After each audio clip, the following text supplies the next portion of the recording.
Hello everyone, this is Sir Said and today we are going to solve another question.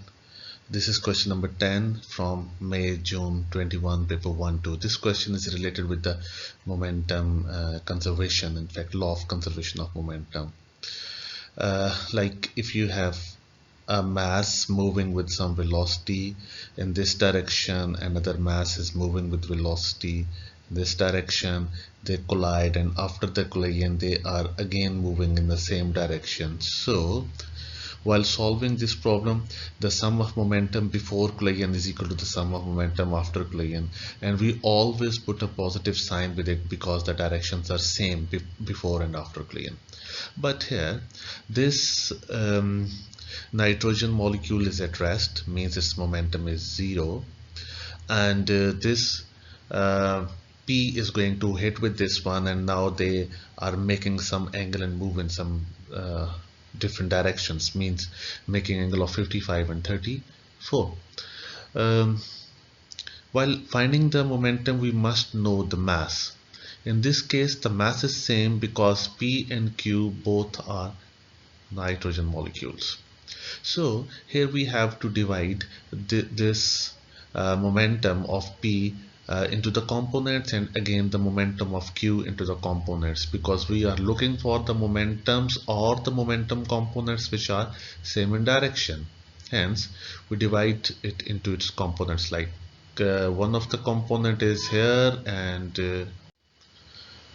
its mass is say m. So momentum is mv cos of 55, because the component with the close to the angle, adjacent to the angle, is cos. And for this q, this mass is again m, velocity is v, which is unknown, and cos of 34. So we may write it as the momentum before collision is m320 plus 0 is equal to m180 cos of 55 plus mv cos of 34. So this is m320, and m is common, 180 cos of 55 plus v cos of 34. M is subtracted on both sides, and if we make v as a subject, then it is 320 minus 180 cos of 55 and divided with cos of 34.